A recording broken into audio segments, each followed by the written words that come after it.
बिस्मिल्लाहिर्रहमानिर्रहीम अस्सलामु अलैकुम नाज़रीन। आज की वीडियो में हम तहरीक लबैक पाकिस्तान के मजलिस शूरा के रुकन अल्लामा फरूक हसन साहब का एक वीडियो बयान सामने है, वो सुनेंगे। ये उनका वीडियो बयान उस वक्त सामने रहे जब जस्टिस काजी फैज इसा साहब जो ने वो विजिट कर गए जड़ावाला का, और इंतजामिया जो थी उसके ऊपर दबाव डाला गया कि आप लोग गिरफ्तारियां करें। जो लोग चर्च को जलाने में या मसीह बरादरी के घरों को जलाने में मुलविस है उनके खिलाफ कार्रवाई करें। तो वो दबाव में आ गए। जो मुजरिम थे उन मुजरिमों को पकड़ने की बजाय जो वहां पर लोग थे, जो ऐसे आम आवाम जो सड़कों पर जिनका आ गुजर होते, जिन जा रहे होते हैं आ रहे होते हैं इस तरह से, तो उनको भी उठाकर उन्होंने जेलों में फेंक दिया। ये वो सिचुएशन है इस वक्त। तो इस पर अल्लामा फरूक हसन साहब ने वाज़ेह तौर पर कहा, उन्होंने कहा कि ये देखिए, चाहे गिरफ्तार होने वालों का ताल्लुक मुस्लिम लीग नून से हो, पीटीआई से हो, जिस पार्टी से भी हो, जिस मसलक से भी हो, अगर वो हजूर पाक सल्लल्लाहु अलैहि वसल्लम की नामूस के लिए, वो कुरान के तहफ़्फ़ुज़ के लिए बाहर निकले तो उनको तहरीक लबैक पाकिस्तान जो है वो रिलीज करवाएगी, छुड़वाएगी। और इसके लिए तहरीक लबैक पाकिस्तान उनके लिए आखिरी हद तक जाने के लिए तैयार है। ये बयान दिया किसने? ये नाज़रीन अल्लामा फरूक हसन साहब का एक बयान सामने है जो इस वक्त आप लोगों के साथ शेयर किया जा रहा है। आप मुलाहिज़ा फरमा रहे हैं। आइए सबसे पहले आपको अल्लामा फरूक हसन साहब का ये वीडियो क्लिप सुनवाते हैं, फिर जाकर आगे इसके ऊपर बाद में बात करते हैं। वाज़े तौर पे कह रहे हैं, मेरा मौक़िफ़ बल्कि मेरे समेत हर मुसलमान का मौक़िफ़ है। अगर सिर्फ कुरान और साहिब कुरान की इज्जत वास्ते कोई सिर्फ रोड ते निकले इस जुर्म च अगर चुकिया गया है, भावें वो पीटीआई दा है, भावें नून लीग दा है, असीं उहदे नाल खड़े हां, उहनूं छुड़ावांगे, बाहर ले आवांगे, भावें फिर जाके पीटीआई ते नून में शामिल हो जाए। इस वक्त तो हजूर की इज्जत वास्ते आया अगर ते साडे असीं उहदे नाल खड़े हां। लब्बैक या रसूल अल्लाह, लब्बैक लब्बैक लब्बैक या रसूल अल्लाह, लब्बैक लब्बैक।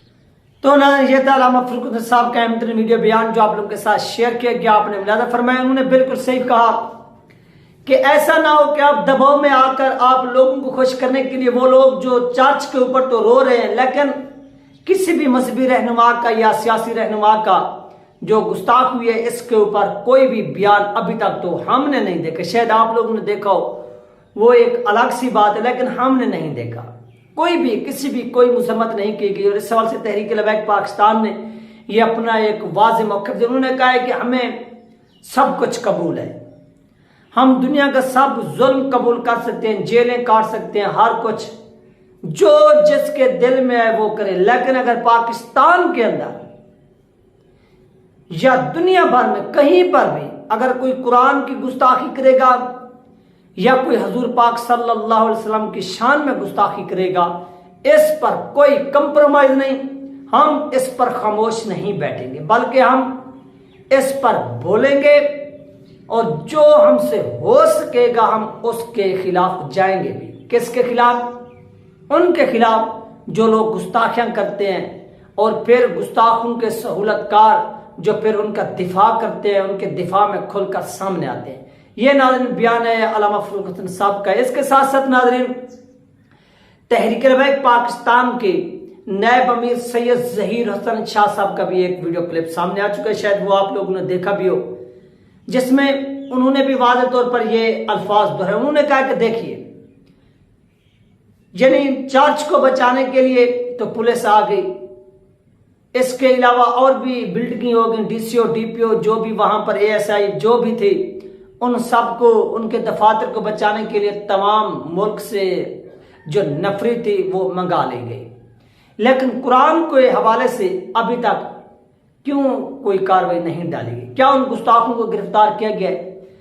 अगर यही चीज है तो फिर हम गिरफ्तारियों से नहीं डरने वाले, ना ही हमारे मौक़िफ़ में कोई लचक है कि हम इस वाक़े की या सानी की मजम्मत करें। हाँ, हम मजम्मत करते हैं जो कुरान पाक को जलाया गया, जो कुरान पाक की गुस्ताखी की। हाँ, जो लोग बेगुनाह थे, जिनके घर बार जले, जिनके चर्च जलाए गए, जो वो लोग जो बेगुनाह थे, हाँ उनके साथ भी हम इजहार यकजहती करते हैं, हम उनके साथ खड़े हैं।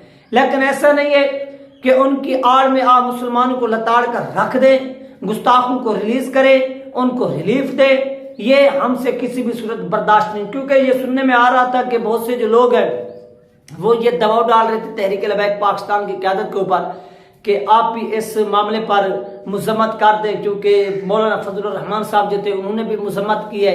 इसके साथ साथ सिराजुल हक ने भी मजम्मत किया, उसका विजिट भी था, शायद वो कल या आज जो है ना, वो कल शायद गए थे, ये कल नहीं पहुंचे, तो आज उन्होंने लाजमी जो है ना वो वहां पर जाएंगे और उन लोगों के साथ सहारे यकजहती करेंगे। उन्होंने कहा कि हम किस तरह से मजम्मत करें, किस मुंह से मजम्मत करें।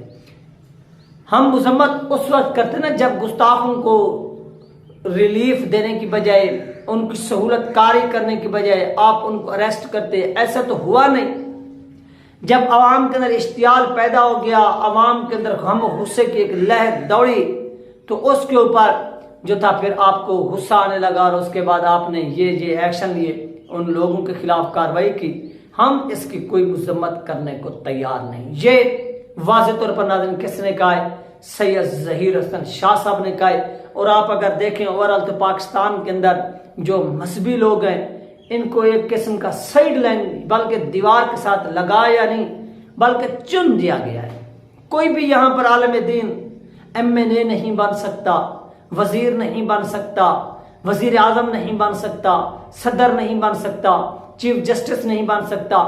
कोई भी आलम दीन, यानी आप बिल्कुल स्टूडेंट हो, पढ़े, इस्लाम की तालीम भी आपके पास हो डिग्री, और इसके साथ जो ये स्कूली सिस्टम है यूनिवर्सिटी के, इनकी भी डिग्रीज आपके पास हो, लेकिन इसके बावजूद भी अगर आपका मेरिट भी बनता होगा तो आपका जुर्म यह होगा कि आपके पास वो इस्लाम की तालीम होगी। इस वजह से आपको बड़े से बड़े ओहदे तक नहीं जाने दिया जाएगा। हाँ, छोटे मोटे ओहदों तक रसाई हो जाती है, जैसे DPO हो गया या DCO हो गया, या इस तरह से जो और छोटे छोटे महकमों के अंदर ओहदे हैं वहां तक आप पहुंच सकते हैं। लेकिन जो बड़े लेवल का ओहदा होता है वो उन लोगों को मिलता है जो लोग लंदन के अंदर, यूरोप के अंदर, अमेरिका के अंदर और उनकी यूनिवर्सिटीज के अंदर तालीम हासिल करते हैं, जिस तरह से फिर उनकी जहन साजी की जाती है। यहां पर पाकिस्तान में जो बड़े बड़े मदारस है, यहां पर क्या होता है, यहां पर जो लोगों को तालीमात पढ़ाई जाती है वो तो इस्लाम की पढ़ाई जाती है, वो तो खुलफा राशिदीन की पढ़ाई जाती है। उनको बताया जाता है कि इस्लामी तर्ज निज़ाम क्या था, इस्लामी तर्ज हुकूमत क्या थी, खुलफा का क्या किरदार था, पुलिस का क्या किरदार था, फौज का क्या किरदार था, सिपह सलार का क्या किरदार था। यानी वो पूरी की पूरी जो एक सल्तनत रियासत मदीना मार से वजूद में जिस तरह से उसको फिर चलाया गया, उसके निज़ाम को फिर जिस तरह से फतोहात हुई, ये तमाम चीज़ें जो है ना वो पढ़ाई जाती है मदारस में, और बच्चों की जहन साजी की जाती है कि इस्लाम ये सबक देता है। यानी उनको एक उनकी जो सकाफत है, जो इस्लामी रिवायात हैं, जो इस्लामी लीडरों ने कारनामे सर अंजाम दिए, वो चीज़ें पढ़ाई जाती है। जबकि इसके बरक्स जो यूरोपीय यूनियन में जाते हैं और जो अमेरिका में जाते हैं, जो बरतानिया में जाते हैं, जो वहां पर यूनिवर्सिटीज के अंदर पढ़ते हैं, उनकी जो जहन साजी की जाती है वो इस निज़ाम के अगेंस्ट की जाती है कि ये निज़ाम इस तरह से था, वो निज़ाम इस तरह से था, वो इस तरह से करते थे, ये इस तरह से करते थे। लिहाजा यानी इस्लाम के खिलाफ मनफी तालीमात देकर उनकी जहन साजी करके जब पाकिस्तान में उनको भेजा जाता है, फिर पाकिस्तान में उनको बड़े ओहदों पर जब फैज किया जाता है, तो उस वक्त फिर उनके जो फैसले होते हैं वो आज आपके सामने है कि फिर वो फैसले क्या करते हैं। फिर इस्लाम के हवाले से उनके अंदर कितनी जो है ना वो एक नरम गोशा पाया जाता है, वो इस्लाम के हवाले से क्या करना चाहते हैं वो आप अपनी आंखों से देख रहे हैं। आपको किसी से पूछने की जरूरत भी नहीं है, बल्कि आप अपनी आंखों से देख रहे हैं। तो ये वो चीज़ है।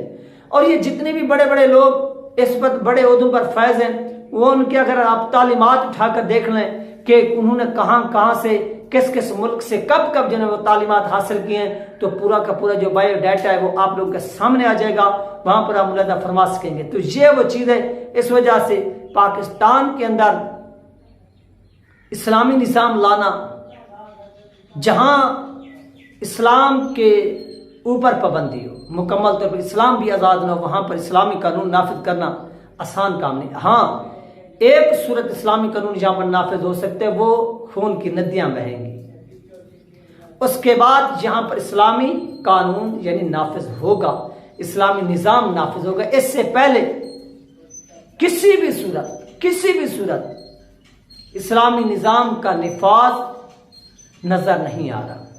चाहे आप इस बात से एग्री हो या ना हो, वो आपकी अपनी जो है ना चॉइस है, वो आपकी अपनी मर्जी है। ये थी नाज़रीन अहम तरीन अपडेट जो आप लोगों के साथ शेयर की गई। इंशाल्लाह मिलते हैं नेक्स्ट वीडियो में। अल्लाह हाफिज।